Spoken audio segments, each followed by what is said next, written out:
Check, check, check, check, check, check, check, check.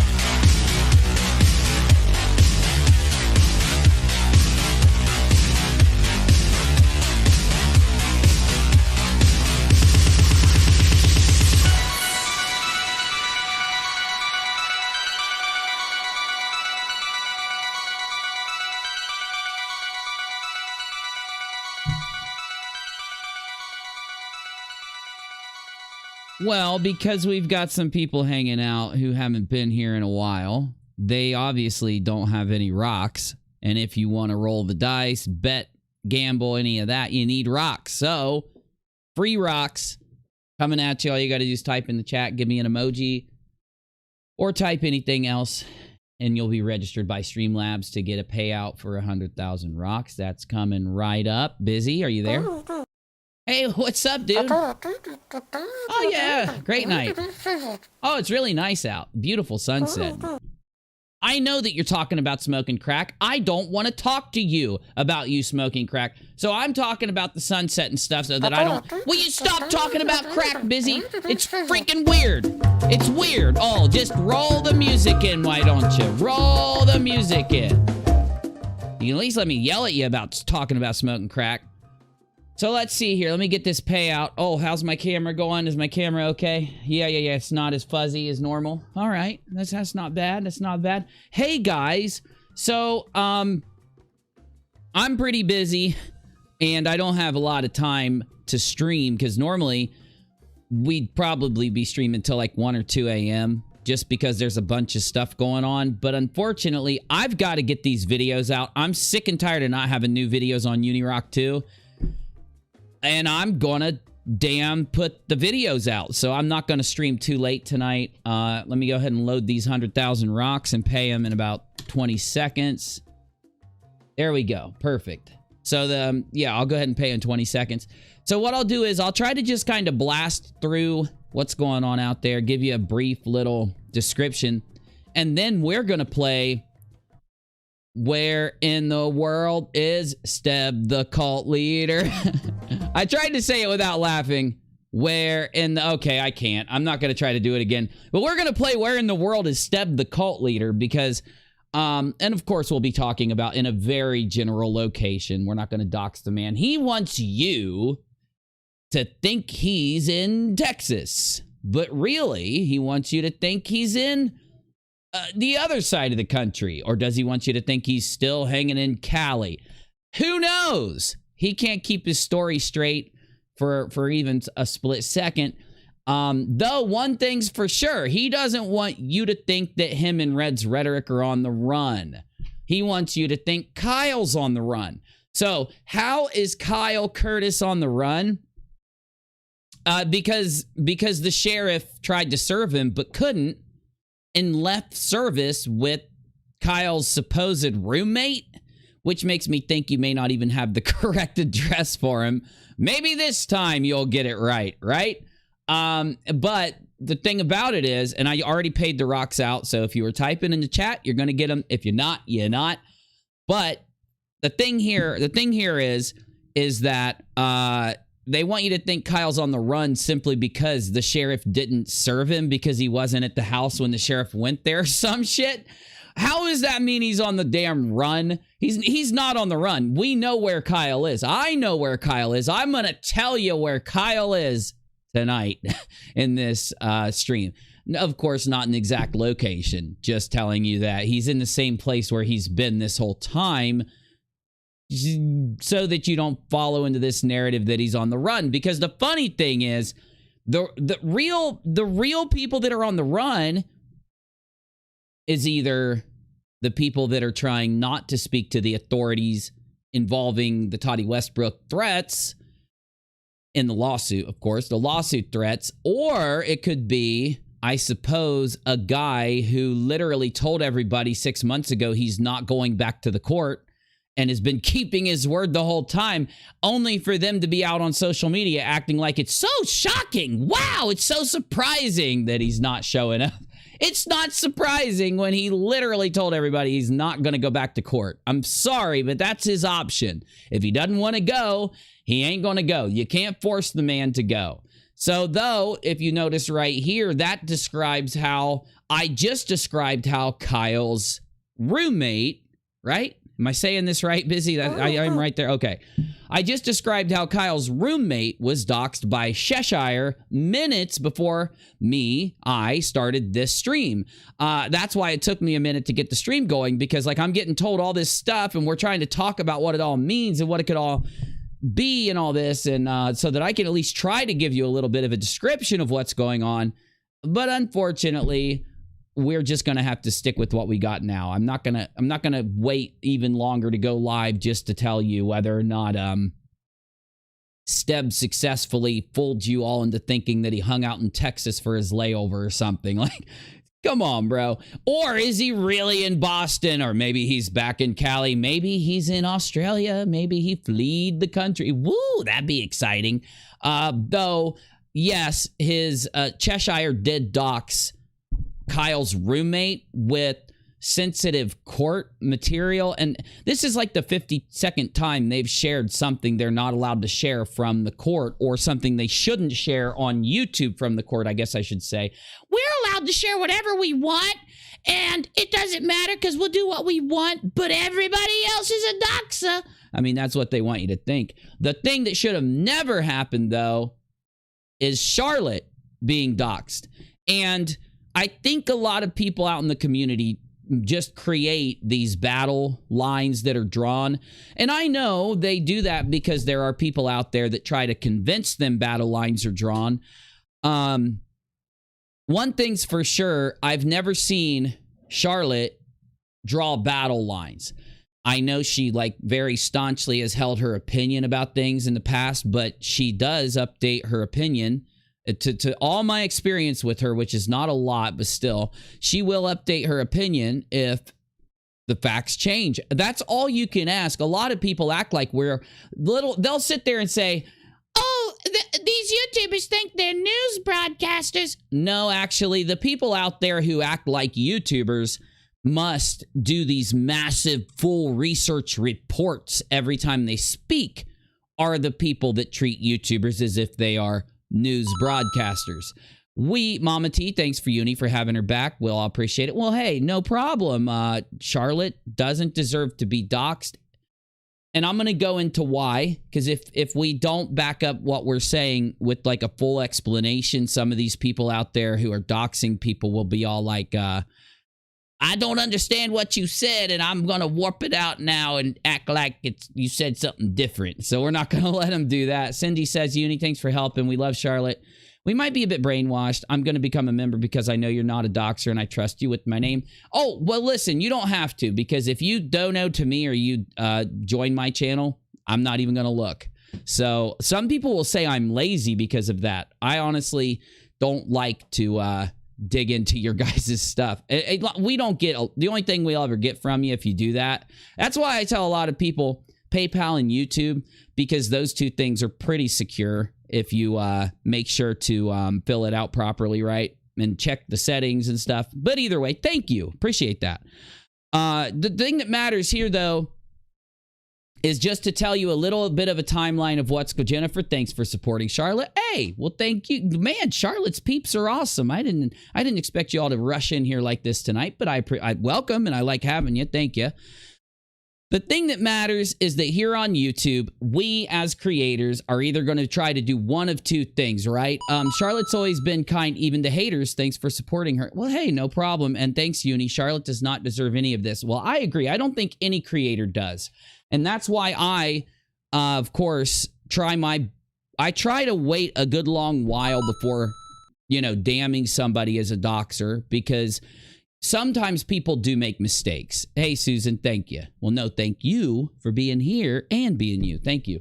Because, when what we're doing up here, sometimes you're going to slip up. Sometimes there will be something sloppy that we do, and we basically have to work towards not doing that, right?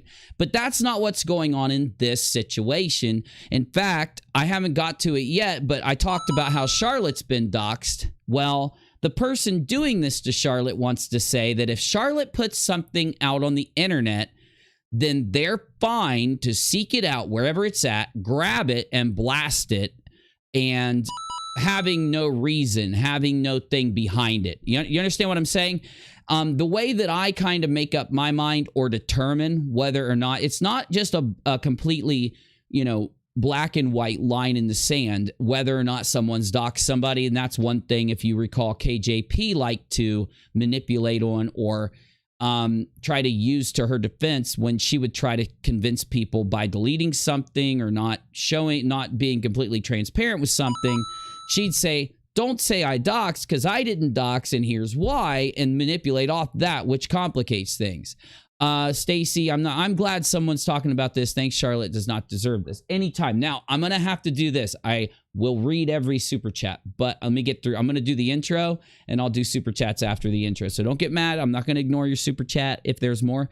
Though, I want to kind of go into a little bit of an explanation of what's going on with why we don't want to do that. I'll get this last one. Jolson says, thanks, Uni, for holding the high ground on social media, as always. Well, you know, they don't have the high ground here. I know, I'm sorry. That's an old joke. Of course, we don't have no one should have a high ground or a low ground. We should put everybody on an equal playing field is my point. Let's get into this. I want to talk to you.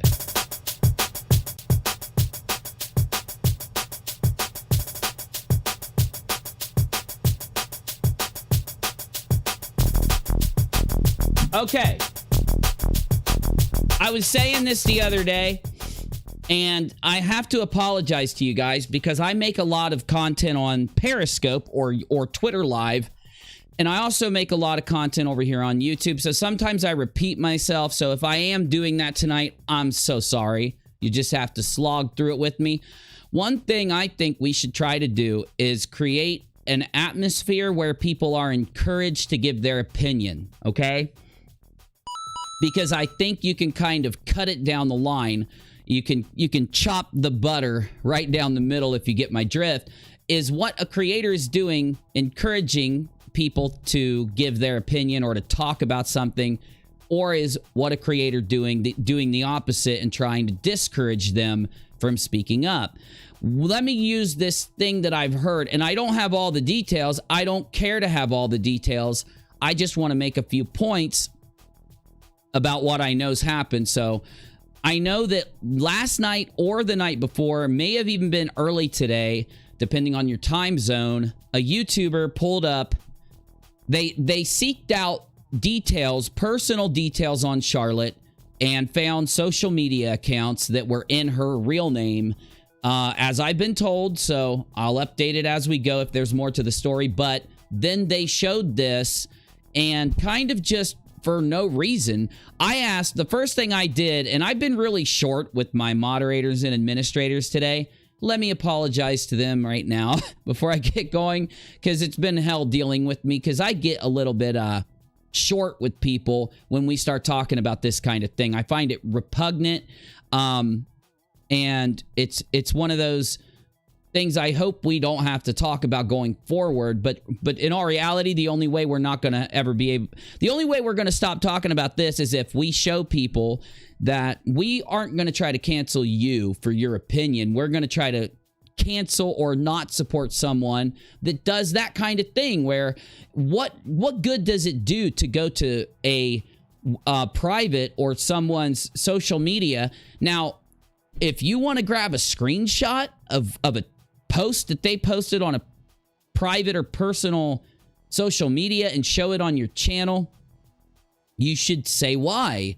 There should be a reason for why you're doing that to somebody. And from all that I've seen and heard, seeing short clips, very short clips, and hearing a couple breakdowns on what happened, they were just bullying Charlotte. And why?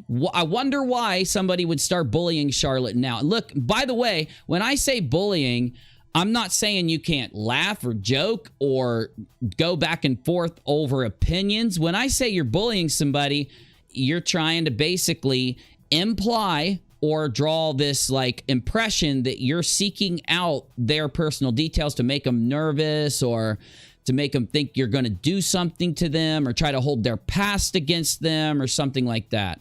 And no, I'm not saying what they've done on YouTube in the recent past. I mean, maybe their real lives, because I've noticed that in a lot of this, let's say, stuff that's gone on in the community in the last couple of years, There's been way too much of this bleed through into our real lives. Why? Now, in some stories, it'll happen, right?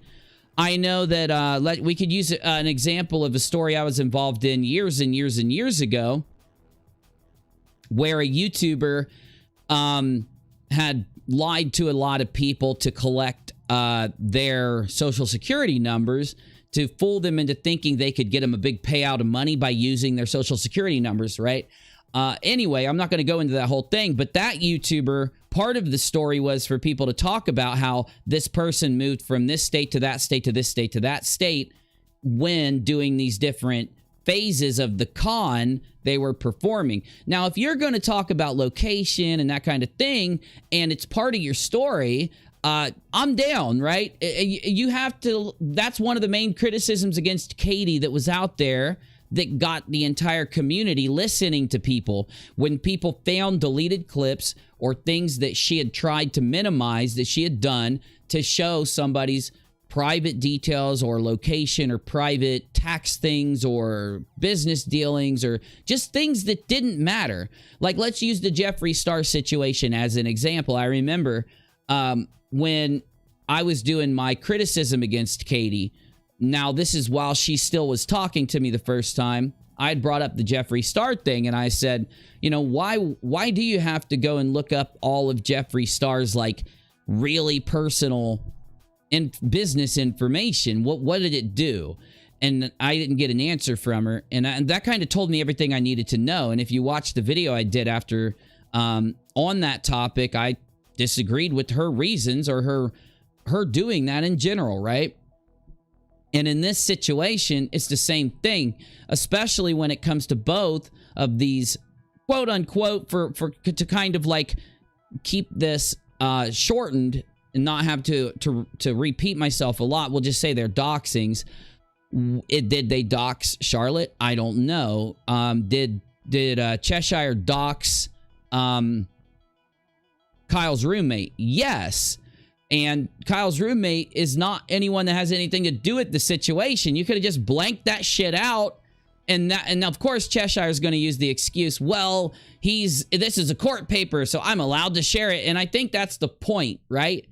You know, I agreed with everybody's criticisms against Katie once I saw what she did to Toddy combined with some of those other doxing scenarios. The point is, how is it not the same thing? Just because you're angry at Charlotte, now you've got to talk about her private life. Now you got to show some of her private stuff. Now you got to go in and start seeking out things to make her nervous. Like, oh my God, what are they going to talk about that I did 12 years ago when I was, you know, like me, myself, I talk about how when I was younger, I was a complete fucking crazy person, right? I was a punk rocker. I was traveling all over the East Coast doing shows and just basically partying my ass off all day, every day. And I was young and dumb and all that. So, of course, you probably hear some really, really crazy stories about me. Nothing too bad, but still, you get what I'm saying. That's the whole point is it really seems like they just want to put that impression out there. And where does that fit on a sliding scale? Let's say to the left or to the right. You got the middle ground. If to the left means it's going to encourage somebody not to come out and give their opinion, not to make videos, not to speak their mind. And then we'll say sliding to the other side of the scale, that it encourages people to respond. Because if you have a good take, if you're good at what you do, if your videos are good, if your live streams are good, then obviously you want people to watch them, even if those people disagree with you and they're going to make a video stating every reason that they disagree with you. That's a good thing. That's called content. That's supposed to be what we're doing on YouTube.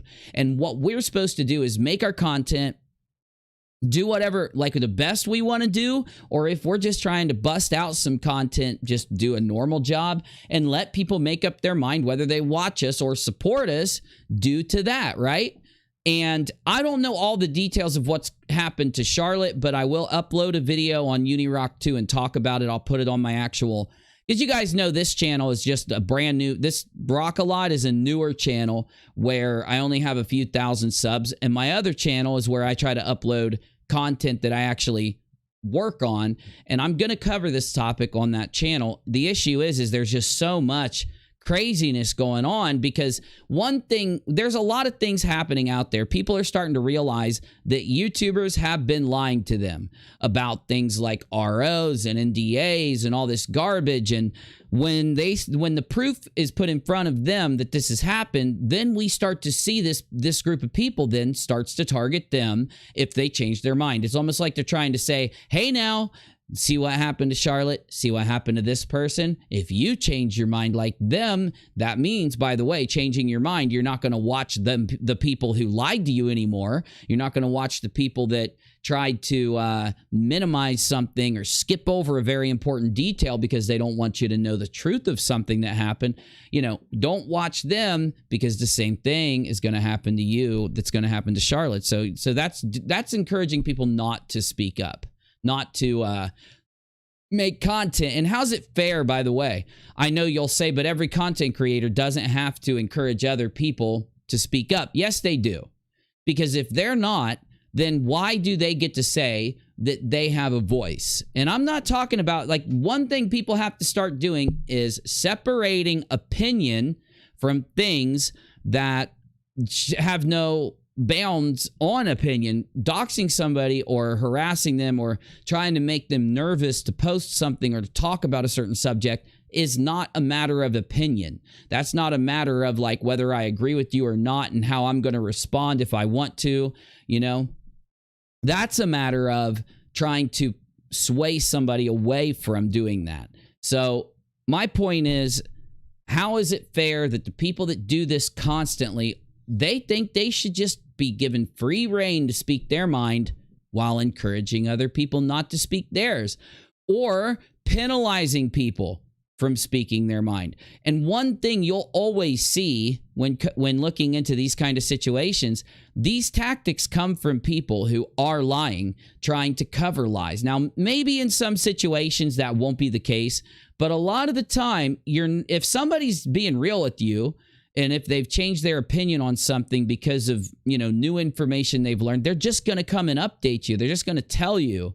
So why need all this other garbage if not to try to cover up for a lie? And one thing that's come out is that there have been people out there trying to tell people that there was no NDA, there was no RO, when these things exist, they are real. And I've gone over that the last few days, so I don't know how anyone would have any challenge to that point, right? Now, if they did, I encourage them. If you looked at my content, if you've seen us talk about the RO and the NDA, and you, for some reason, don't agree that the RO is real, or you don't agree that the NDA carried the RO forward, you know, why not make a video or a live stream, tell people why you feel like you do, show them the evidence for why you feel like you do, and that way, that person who you're targeting to say, look, I disagree with you, can then respond. And why is that not a good thing? That should be the best thing ever. Sometimes it's hard to find things to talk about on our shows, and if people do disagree with something we've shown or said, this creates an opportunity for more content, and hopefully people can change others' minds. That's why we're supposed to be doing this, I thought, right? If, let's say, someone out there believes something about a story, whether it's because they were lied to or because they're right or whatever reason it is, and somebody can come in and change their mind by showing them some facts or explaining something to them, that's also really good content, and it allows the audience to take that journey with you. These are things we don't see enough of here, because the minute somebody disagrees, what happens? The minute somebody disagrees, then we start noticing these tactics happen. All of a sudden, things are happening behind the scenes instead of on the show. All of a sudden, you notice that on Twitter, things are going crazy, but why is none of the stuff that this creator's doing on Twitter or behind the scenes in Discord coming out on their channels, you know? I think that's why what we're seeing with some of this doxing is a little bit of their behind the scenes behavior coming out on their channels, but that's just my opinion. So where do we go from here? What are we supposed to do about this? Like, how does it normally work? Well, I'm going to hook you up with due to the fact that I've been on YouTube for a very long time and I've seen this happen so many times I can't count them all in each community I've ever talked in or through, I think I can give you some of the methods that we can use to solve these kind of issues and maybe figure out what one would best work in this scenario.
So one of the things that I think maybe we should start with the most extreme responses, right? Let's actually start on the other side. Let's do this the normal way. Let's start with what I would think we could say is the least extreme way to handle the situation. I think the least extreme way is for this person that's doing this stuff to maybe explain why they get a pass to dox, they get a pass to target, they get a pass to do this kind of shit to people constantly, though every other YouTuber on the platform is either accused of it or proven to have done it with very serious, consequences. Get me? I would think that KJP lost an enormous amount of the momentum she had on YouTube when she first grew her channel because it was revealed that she engaged in these practices. So when people found out, that's what caused people to unite together to start calling out KJP, right? And I hate to say it, even though I know KJP was revealing some of her harassers' names on Twitter a few weeks ago, maybe a week ago, I uploaded an entire video about how I disagreed with her doing that, right? And of course, I'm not saying that you can't make a mistake. I'm not saying that you can't slip up. But if you've already done it so many different times, I don't think you can use that excuse again in her situation. Over here on this side of it, and by the way, do I need to make this point before I keep going on things we can do about this? What do you think's happening in the background if this person's acting like that right up in front of everybody? What do you think's going on in the background in their Discord server or with the people they communicate with off the air, if on the air that's what they're doing, right? It's almost like they are so afraid of the opinion that Charlotte's giving or that someone else is giving that they, start to fear their wallet will dry up, or maybe their views will go down a little, or they won't have the support that they normally have, and now they want to keep people quiet, right? So one of the more, I was trying to say one of the lesser kind of things we can do to handle this would be to ask them to elaborate on why they feel it's necessary to keep doing this kind of stuff while at the same time saying Katie should be canceled or Creepshow should be canceled for stalking, cyber stalking, and doxing. Other people should be canceled, not supported, whatever for it. Why do you get a free pass? Why are the rules special in your situation? Though, I hate to say it, this group of people that we've been talking about literally only exist by these special rules. They want to say that one of the main reasons they don't like a certain creator is because that creator's a meanie head or nasty or not nice to others. What do you think all of that is? I mean, if it's for the sake of comedy and it's funny, I'm the first one that'll say, yo, it's jokes, bro, let it go. But that's not what we're talking about here, right? Okay, back to what we can do. They should be held accountable. Now, that's not my words. That's what I constantly hear people say on that side of the YouTube world. So why not them be held accountable to actually explain why they did it? And if they don't have a good reason, why can't they be, whatever you want to say, is canceled?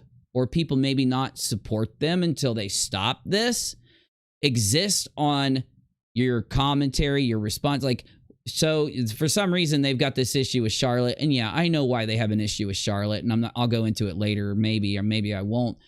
But they got an issue with Charlotte now that she holds a certain opinion, whereas before they loved her when she held the opposite opinion. Gee, I bet ya the opinion she holds now only pisses them off because it's not good for them. And back when they loved her, it was because her opinion, Charlotte's opinion, was good for them then, right? Though if you try to get a creator to come out and explain why it is they can keep doing this shit while other people can't, while no one else should be, against TOS, all those things, next thing you can do is to try to get YouTube involved. And we all do, I think, the YouTube old guard, just people that have been here for a long time. We know the last thing you want to do is try to involve YouTube in a situation like this. You probably reserve those scenarios for when it gets really bad. It's been happening all the time. This is actually like not the first controversy this person's engaged in. I forgot something. One thing we have to do, and I'll come back to YouTube. How about we do the smell test, all right? There's a way to test everything that's coming out of a creator's mouth. And one way you can test them, if they've been kind of exhibiting this kind of biased behavior where they're not criticizing the actions, they're criticizing the person. So this person can get away with this, but this person can't. This person can't get away with anything, but this person gets away with everything, right? What you do is you take what they're saying and just replace the people with the people they hate. Then you take the people and replace it with people they love. And ask yourself, would their opinion change if what they were talking about right now has to do with someone that they really hated? And would their opinion change because they love a person? You know, that can't happen. That's the definition of bias. It's the definition of harassment, in my opinion. Now, harassment isn't just that. That's, I think, a small factor of it. So let me say it like this. Let's say you are allowed, like this person is, EKCPEOPLEDOX, they're allowed to basically dox whoever they want, harass whoever they want, say whatever they want about anybody, right? Though then you can just look and see that they're going to yell at the fact that another creator said anything whatsoever. Every word coming out of that creator's mouth is messed up, right? I say that is maybe a factor of harassment. It's hard for me to kind of, like, without having it written down, to explain it to you. But what I mean is, so let's say they are friends with Busy, okay? EKC's friends with Busy. And they know that Busy just doxed 3 people. And when they go up to their channel, they get up there and they say, well, you know what? Busy didn't dox 3 people because it's Busy, or because, like, I'm not going to say, Busy's my friend. I don't want to tell you Busy doxed.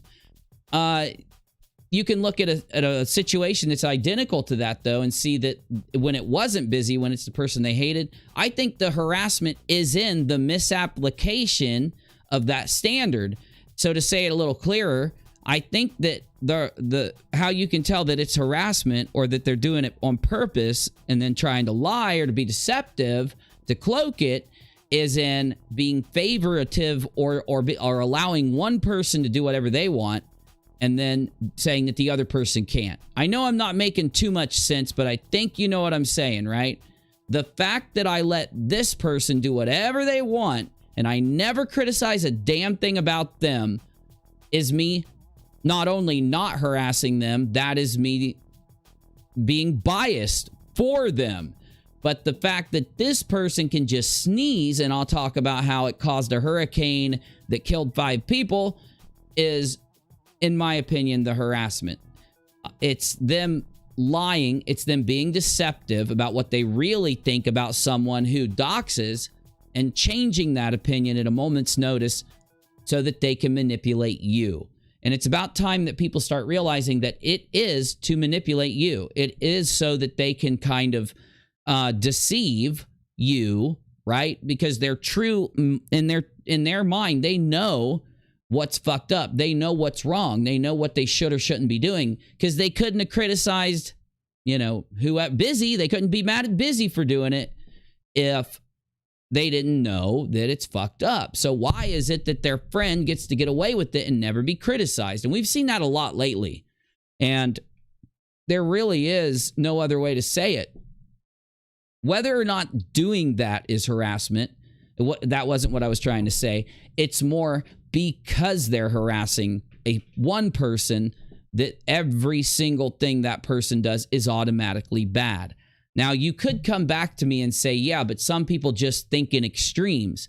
To some people, there's no middle ground, and either somebody can do everything right or somebody can do everything wrong. And I'll say to you, bullshit.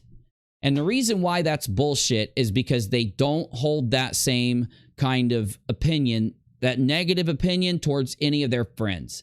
It'll happen to be everyone they get along with who gets treated with the "you're allowed to do whatever you want" syndrome. And it'll happen to be everyone they hate that gets treated with the "you can't do anything without me hating you" syndrome, right? It's also something that we like to call hypocrisy. And I think that maybe I need to do a whole damn video on that for some reason, because that what I'm talking about is literally the definition of hypocrisy. This person can dox because they're my friend, but this person can't do shit because I hate them. This person can't even talk without me finding and picking apart all these fucked up things with what they say. And I hate to say it, but this is happening for a reason. There is a reason that this is happening. It's not just that they hate the person and that they like that person. They like this person because this person can help them get views or money or clicks or something. Even if it's a vendetta, even if they can help them get a vendetta against somebody that they don't like, that's why they treat people that way on that side of the fence. Why do they hate this person? Because it gets them views to hate that person. It gets them money or super chats or something else, right? So really, it's easy to do. That's the easiest kind of content that you could possibly do, because all you have to do is go to YouTube and just look out into YouTube and say to yourself, okay, I'm going to, you know, pick somebody that everybody loves and try to buddy up to them and convince them that I love them until that person brings me in. And I'm going to go and hate on a person that everybody hates and try to draw that battle line. And that way I can gain benefit from. I mean, that's the definition of, you know, skewing your content, skewing your opinion to make money. That's when your hate is driving your cash flow, in my opinion. So when isn't? What do you do if it's not? I mean, this seems like the most basic thing to talk about ever, but unfortunately in this community, it's very necessary to talk about this right now. The opposite of this fucked up system I'm describing is obviously criticizing people for the behavior and allowing people to fucking exist. Criticism isn't supposed to be person dependent, peeps. It's not. It's supposed to be, hey, behaving like that is unfair to everybody else, so don't do it. We're going to criticize it. It sucks for you to do it. So what do you say when you're talking about an ill community or a sick community or a poisoned community? Well, I think that's the difference. You've got a community that's healthy when they all fight. All the members of the community fight for it to be fair. So if I want to go and make content in that community of people about that kind of content that they all talk about, right? I go in there, I make my video, and I give what I think about A, B, C, or D. I pick the topics that I think people want to hear about, and I make the video. I should be able to be judged on the weight of the video. I shouldn't have to be judged on, let's say, who pretends to like me and who pretends to hate me at this moment, you know? And I know these types of dramas, we're kind of talking about drama here at the baseline. And I know that seems obvious, but it really isn't as much as, because a drama is more of when people are kind of existing, some extreme thing happens in that group, I think is what we call drama. So even though that, yeah, you can call what we're talking about drama, I don't really think it is as much. What I'm trying to say is a community is unhealthy if a person comes up and tells you, listen, I've changed my mind due to the fact that I've seen hard evidence that I was wrong. And then they go out and show people the evidence and explain to people how they were wrong. A community is healthy when the people in the audience can say, holy shit, we've been wrong. And we're going to have to, we're going to have to adopt the other thought process now. I just bring this up because I don't think that that's happening in the pocket of people who are doing the doxing, the harassing, the threats, and the unfair practices. If you allow YouTubers to dictate those practices in the community, then every time you're going to get this to happen. A small pocket of gatekeepers is what they're called. They open and close the gate for who they want to allow in to make videos. It's a popular thing that happens. It's a common thing that happens in unhealthy communities all the time. Ends up that a lot of creators will not allow themselves to exist in a community like that. So they start to criticize a community like that and move out of it. So then inside that gate-kept community is only left the people that'll play ball. And typically the thing that sucks, when it's up to the YouTubers who the people in the community are, who are good and bad at what they do, if the YouTubers get to pick it, then the system's never going to work because they're always going to pick what makes them money. It's going to be whoever can put themselves at the top through whatever. Basically it's going to be, am I willing to do a lot of evil, fucked up shit in the background to put myself at the top of this community? Well, then I can be at the top of the community and I get to control the gate and open and close it whenever I want to let anyone in, right? And what do you do to make sure that that can't happen in your community? Well, you allow the content to dictate whether or not a creator's good or not. You don't allow people to say, this person's great, this person's good. No, you allow the content they make to be the deciding factor. And if the content is the deciding factor, who is in control? Who's in control? Well, obviously, the viewer is. Get me? So if a viewer goes in and looks at every video I make, every video that, or they look at a topic and it just so happens me, Charlotte, and 5 other people talked about it, the viewership goes in and they start watching my video and they're like, this is boring, I'm out, and they close it. They go to 5 other people's videos and they're like, nah, these suck. And then they hit Charlotte's and they're like, this video's fucking awesome. I agree with everything she's saying. I love it. I'm sharing it. I'm liking it. I'm leaving a comment and I'm supporting this person. That, in that kind of situation, the community itself is the one that gets to pick who ends up succeeding and who doesn't. And what I'm trying to tell you is, inside, behind the doors of this other community who has been in control of this, of the doxings and the flow of information and who's right and who's wrong right now, they are controlling it by the YouTubers. They are the ones in charge. So no matter what this certain person does, they're always right. Yep. You hear what they did to Charlotte last night? Well, they're right for it. Well, why are they right? We just canceled KJP for that a year ago. They're right because that YouTuber approved. They're right because they say they're right. That's all it takes in our community because of how fucked up our community is. And personally, I can see that happening right in front of my eyes. I think anybody who's not overly inundated with all the drama that's going on around there, I think can see that too, right? Barrett says, Charlotte's not done anything to them. She's one of the nicest on YouTube. Thanks for speaking up. I agree. And I've been saying that about Charlotte for like a good couple months now. And, I said that when I first met her, actually. I'm like, damn, she knows everybody in her chat, talks to them, and she just spends huge amounts of time just getting to know and talk to everybody. I mean, That really impressed me about Charlotte when I first saw her. So anyway, back to the original thing I was saying. Now, I just want to make sure that I want to make sure I'm making sense to everybody, okay? Because a lot of times I'll go off on a tangent and I won't. So let me try to say it in as few words as possible, and I'll get back to another thing that people can do to try to resolve these situations. And I think in this certain situation, it's about time that EKC people finally get, let's just say they need to change their YouTube name to EKC people get reported to YouTube, because they do all the worst things. You know what EKC people do? They for some reason, they tend to do all of the fucked up things that YouTubers do. All at the same time. They do it all at once.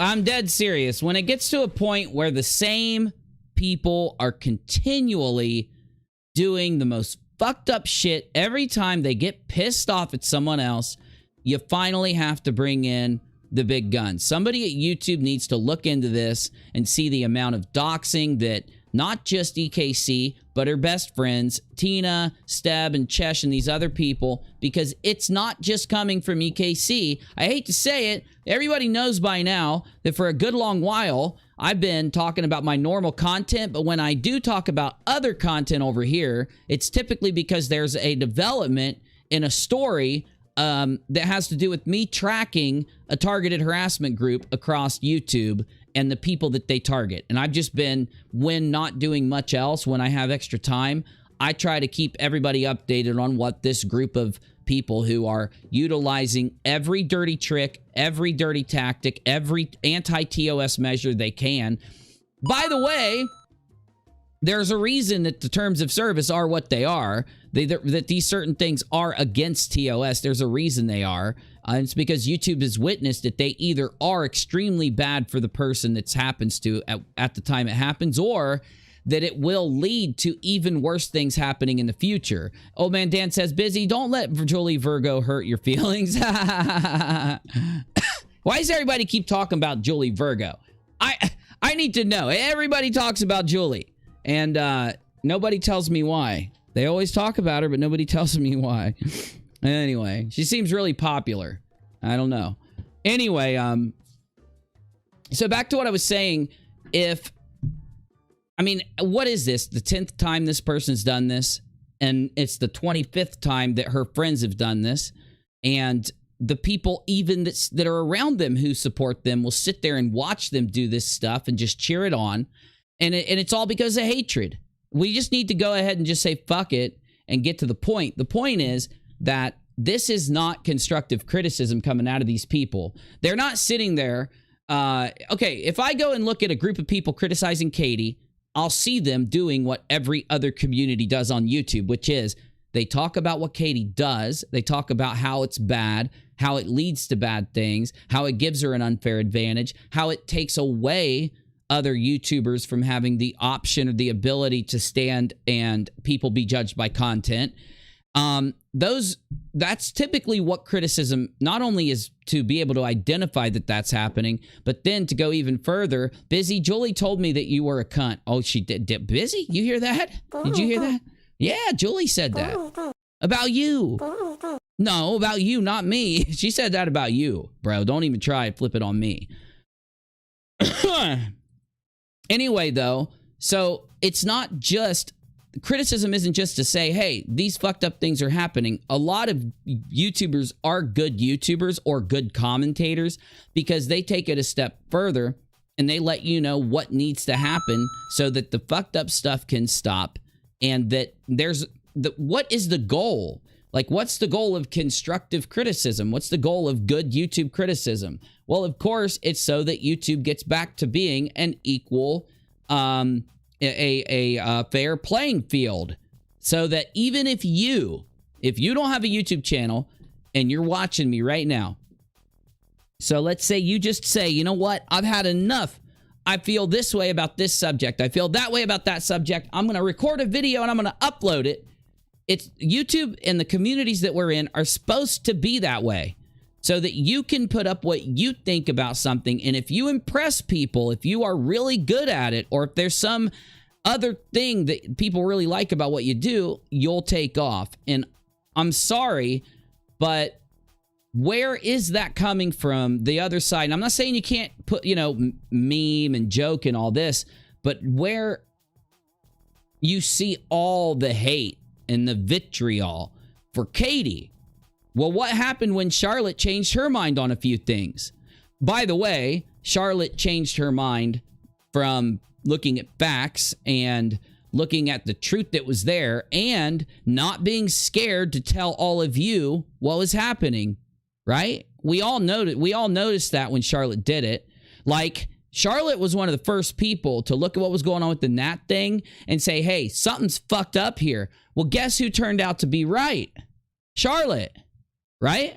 I mean, Nat came out and admitted that she lied about all, well, she said that it was, can we say Nat lied, or what do we say? What's the way to say it? That she was confused, or that her mental illness? Either way, Nat admitted that Charlotte was right. Nat said, hey, what I said originally isn't true. And what I testified to this court case isn't true. And Nat gave a lot of excuses. But what Nat did was basically show us that Charlotte is good because she saw this early on. She paid very close attention. She didn't just take... So here's what Charlotte did, from what I understand. And if I end up saying any part of this wrong, I'll update it later. But from what I understand, from what I witnessed, it kind of went in this way. So Nat comes out and becomes a part of the Toddy Westbrook lawsuit, right? Charlotte and many other people looked at what Nat was saying. And a lot of people did what I did. I think the majority of people did what I did. Strawberry says, the EKC group have become what they originally hated about Katie. Now they are worse than anything KJ ever has done, and they can't see it. You are right. You're on point, but they, I think, can see it. I think that's the difference between EKC and Charlotte. I think that's the difference between the people that are willing to lie to try to shit on Katie or try to put out a criticism against Katie. And that, I think that also, as we get going tonight, I think you'll understand why I feel like that is where a lot of the more extreme, crazy conspiracies and just unsubstantiated bullshit that... Now, remember how I always used to say about a year ago or more, I'd say there are so many hateful, nasty things that just don't have any evidence to back it up whatsoever, that it's clouding everything up so that Katie gets away with some of the other things that are obviously at the forefront now that we have those video clips that were originally deleted. A lot of you guys heard me say that. Well, this is what you see EKC and the people around EKC doing, is the things that were not backed up by evidence, that were just dreamed up, that involved people calling Katie's husband's jobs and filing false CPS, false police, and false FBI reports and all this garbage. This is the stuff that made it to where when the commentary community looked in, we had to sift through, you know, thousands of pieces of fake bullshit, false stuff. And we had to hone in on the few things that we could find that were actually real. And if you go back to before the Toddy lawsuit with Katie and to after, I'd stated that if the commentary community picks this up with Katie, they're going to figure out what all of the worst stuff is. They're going to go through the whole story. They're going to get all the worst stuff out there, all the video clips that are deleted, all the things that need to be done. That takes a long time to do this. That's why I think a lot of people look at commentators and they just go, those commentators have an easy job. Well, they have an easy job if they're going to make bullshit up like EKC does and the rest of her friends. That's an easy job. They have an easy job if they're just going to hate somebody. But if they're really going to look at what happened and figure it out through the looking glass of the internet, it takes a long time. How do I know? Because I do it on UNIRock too. I actually commentate there, and I might pick some really dumb topics to talk about, but I still do it. So I know the process. And the process isn't, oh my God, now if her husband sings death metal, he must be, you know, chopping bunnies' heads off and casting magic spells, and he must be a Satanist and all this garbage, right? Yep, there we go. There's a story. Run it. Let's get it out there, you know. A lot of that garbage that made it to where Katie got away with not being criticized on things for so long is out of this group. And this group, ironically, do you realize that almost every single of the core people that are either next to EKC or with EKC came from the Facebook group where the doxings, the harassment, the lies, the cyber stalking, and all the harassment that led to the real verifiable RO took place. And you'll have this in any community. In most communities, we call them conspiracy theorists, right? And one thing that really unintelligent skis bags like to do is act like that anyone that theorizes on alternate possibilities in a story is a conspiracy theorist, which is just not true. People that try to theorize on what's going on and then logically reconcile what's possible and what's not possible are the people that are trying to figure out the story. Because we aren't going to track people down in real life. We're not going to cross the boundaries of privacy in order to get you information. If we do, our channels are not going to last long. If you do that, you're going to wind up like Katie in a lawsuit. And Katie got lucky. The only reason she's going to come out of the Toddy Westbrook lawsuit intact is because, one, Toddy is a very kind, forgiving, generous person. And two, she played ball and sold out Clark Swanson. She sold Clark Swanson up the river, y'all. Clark Swanson is still pissed off to this very day that KJP sold him out. If you didn't know that, that's a fact, Jack. That ain't no conspiracy theory. That's a fact, Jack.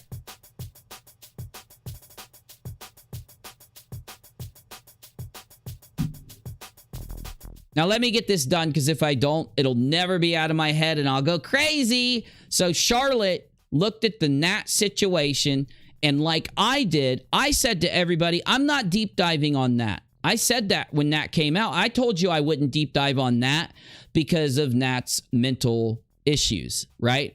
And I wasn't saying that people can't deep dive on Nat, though I just said to everybody I chose not to due to that fact. So it's perfectly fine that other people wanted to deep dive. Nat joined an extremely public lawsuit. When she did it, she didn't ask to have it sealed or to be anonymous, and she just went straight out and started talking to people on Twitter. So Nat put all this out herself and did it all herself. One of the people at the forefront of giving you, the entire community, what the truth was about Nat was Charlotte. She was one. Now, go back and check me on this. She was one of those people that went out there, started up the live streams, and if I recall, ended up being doxxed early on because people were pissed at her that she was willing to ask questions, point out the inconsistencies, point out the lies, point out the previous, you know, the things that debunked what Nat was saying in certain instances. Charlotte was willing to say that the fucking day it happened. She didn't wait. She gave you the scoop. That's literally called doing her job, right? Going out and fact-checking something current that's going on, discovering that things are not right with what we know about it, and then educating everybody to it with their content. And she received a pushback from underground back then, right? Well, since that happened with Charlotte, as a lot of you know that watched my content recently, the mask has been taken off of what I now call this cult, because they are a cult. And yes, EKC people cult. EKC people, they cult, okay? And how can you, by the way, be in a cult and at the same time criticize other people? Come on, EKC people. How you gonna cult while calling out everybody else. You should be looking in the mirror while you're calling out the people you call out on your channel. You know that. Hey, EKC people, you want to know a funny fact about cults? Cult 101. One of the first things you learn about a cult is they are the way they are because they think that they're more entitled to things than people that aren't in the cult. They think they're entitled to special treatment. They think they're entitled to special consideration and commentary and their videos, right? Ozzy Trisha says Charlotte was getting death threats plus all the other harassment, and she doesn't deserve any of it. She doesn't deserve any of it. I hope she's reached out and is talking currently to Saltsy, and I hope also that she is, anytime that happens, I hope she gets it into the authorities.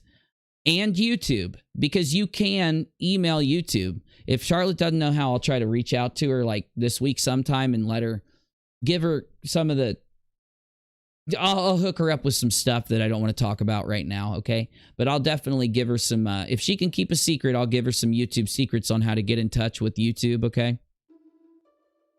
Anyway, though, EKC people don't realize that cults are the most entitled out of any group, any social construct that exists. In fact, it's the cult leader that thinks they're entitled to special treatment that forms the cult around them, and it's the people underneath the cult leader that give the cult leaders special treatment that allows that person to be so entitled that they think they're in charge of others and that they're better than others. And that's why a small pocket of people then start being they'll start existing around each other that entitle the people that they're in the cult with to these perks and benefits.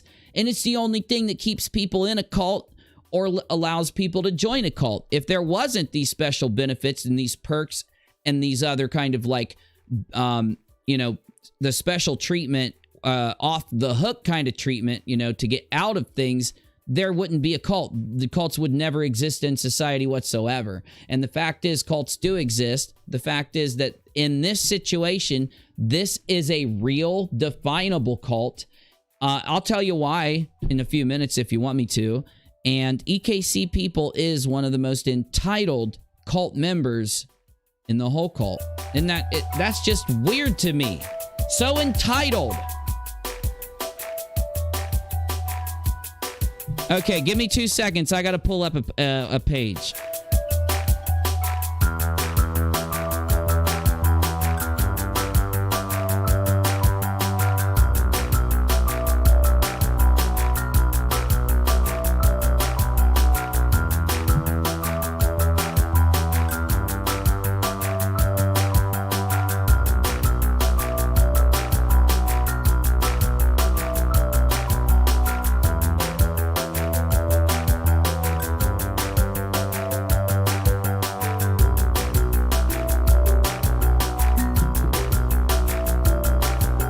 So a cult in modern English is a social group defined by unusual, it can be religious or spiritual or even philosophical beliefs. Or it could be a cult because of common interest in a particular personality, object, or goal. So yes, we can, based on the group we're talking about, easily define them as a cult.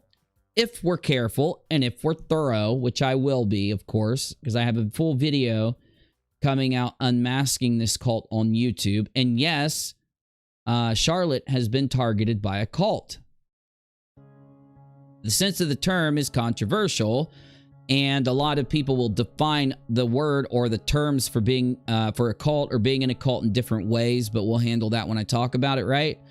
Anyway, though, in an older sense, cult involves a set of religious devotional practices that are conventional within culture, and they're related to a particular figure. They're often associated with a particular place. References to a cult of a particular Catholic saint or the imperial cult of ancient Rome are a sense of the use of a word, but not what we are talking about ourselves.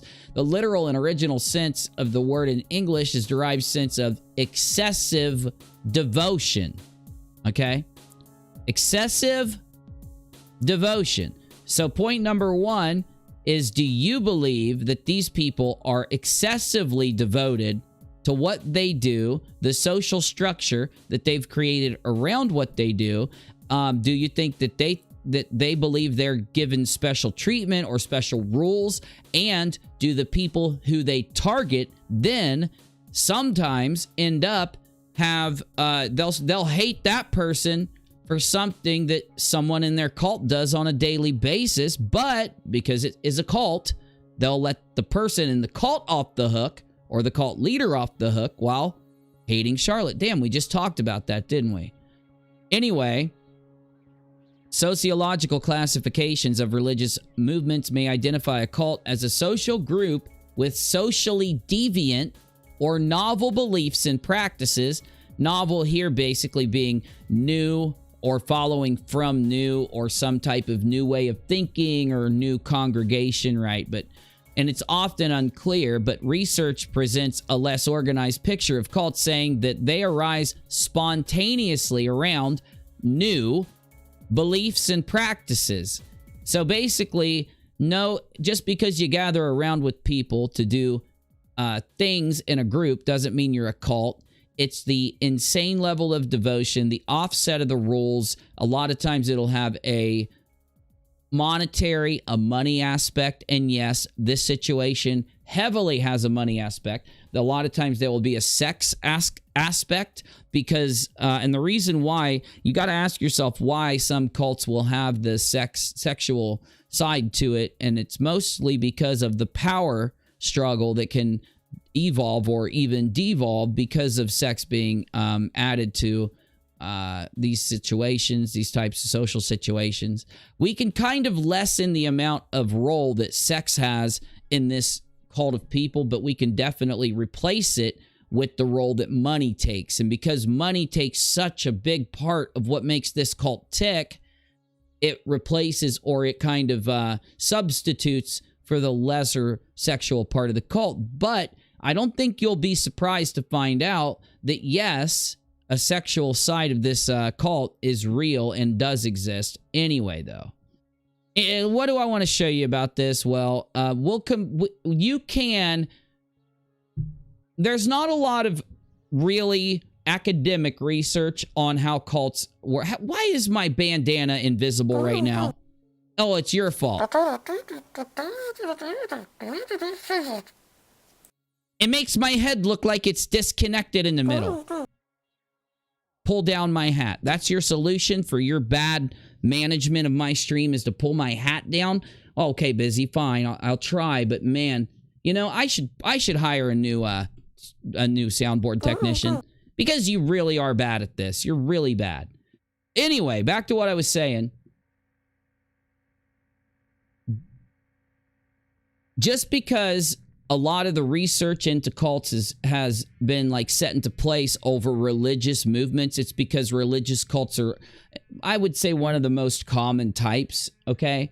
It doesn't mean, though, that we can't compare it and ask ourselves if this is happening. So we're going to try to take what this cult is doing, or this group of people is doing, and compare it to what religious cults do, and then ask ourselves whether they are similar. Because yes, I think you'll agree with me, right?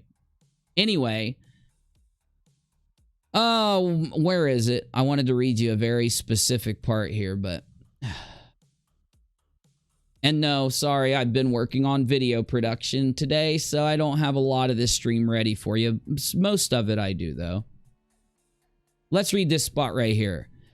So, sociological formulations, or people hanging out with each other, build on characteristics, placing additional emphasis on cults as devious or bad groups, derive their inspiration from outside of predominant religious culture. So you have to look at, in this situation, they're talking about religious cults, and you got to look at what makes a religious cult a cult, and then ask yourself if the same type of thing makes this group a cult. And yeah, in my opinion, it does.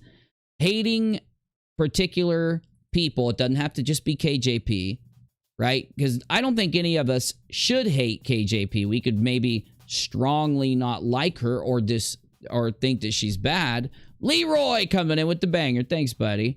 But I think that, Leroy, look what you did to me. Look what the Lizard Lord did to me. When am I going to get Leroy the Lizard Lord emoji? I have to get him a Lizard Lord emoji at some point here. Hey, thanks, buddy. The thing is, the reason why these guys are a cult is because they put the people that are in their cult that lead other people around on such a high pedestal. They do not try to make it equal. They don't try to treat everybody the same. And I described how they don't treat people the same earlier, so I'm not going to try to do it again. But that's when they're giving certain people certain excuses or benefits that they don't give to people outside of their social group, right? In the end, though, because money is such a big reason for why they do what they do, and what I mean is, if you took away their ability to make money, and thanks for the support, Leroy, ironically, Leroy is a cult leader. He leads the lizard cult, if you didn't know. It's a really awesome cult of this really cute little lizard. Can somebody get me a lizard? Here, I got one right here. Give me that lizard. I want to show everybody. This is Leroy's lizard. This is what they do in his cult. Oh my God, it's so cute. I love it.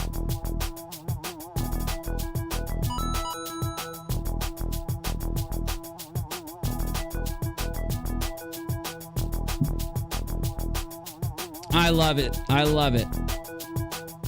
Hey, Busy, how did you have fun riding that lizard around? It looks like a pretty big lizard. He caught me. He caught me. Yes, I was going to make a joke about how you're a really tiny little guy. That's what makes you so cute, Busy. You're so tiny, it makes you so cute. You're adorable.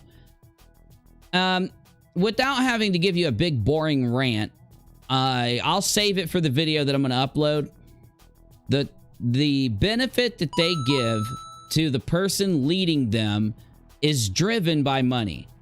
The thing they're doing to KJP, if they couldn't make money doing it, you wouldn't see them so prolifically creating a story every day. I remember trying to track a lot of the criticism against KJP in the beginning of this whole mess before I took a break from it. Because right after December happened, that giant blow up in December of 19, going into 2020, I started focusing back on other content and some other, some FRAUDRAISER topics I was looking at, right? Not realizing how involved those FRAUDRAISERs were in the people we're talking about now, but they were, and I'll go into that sometime, sometime, maybe tonight, I don't know. Though, when I was looking at all the criticism out there against her, and it was so overwhelming trying to separate when you had like anywhere between 5 and 20 live streamers that were trying to break down all these little details. You had people that were trying to be factual and give commentary, give a good breakdown. And I think there were several of them out there. But then also you had a good number of people that were motivated by money, easy views, easy clicks, or whatever it may be. And that content drowned out the good content. Even some people would be trying to handle that content when they weren't, I would say, sucky or bad and weren't doing it on purpose. And it reminds me so much of going back to what I did on YouTube the first few years that I was on the platform. And because I debunked conspiracy theories, and I always used to say that the truth behind any conspiracy theory on YouTube is going to be surrounded like a needle in a haystack. There's going to be 100,000 videos that are just somebody guessing or hoping or needing content so they can keep money coming into their channel, and they'll wanting the clicks on something that they're already getting views on, will continue talking about a subject like a conspiracy theory. And because of that, it generates for every single individual YouTuber out there covering, you know, maybe getting some views on a conspiracy theory, you're going to have that person generate hundreds of videos every couple months. And it'll drown out the videos that tell you the truth about whether that theory is real or false. Because, yeah, there are some conspiracy theories that are real, but then most of the others, though, are either fake or are purposely being lied about so people can make money, or because it's popular.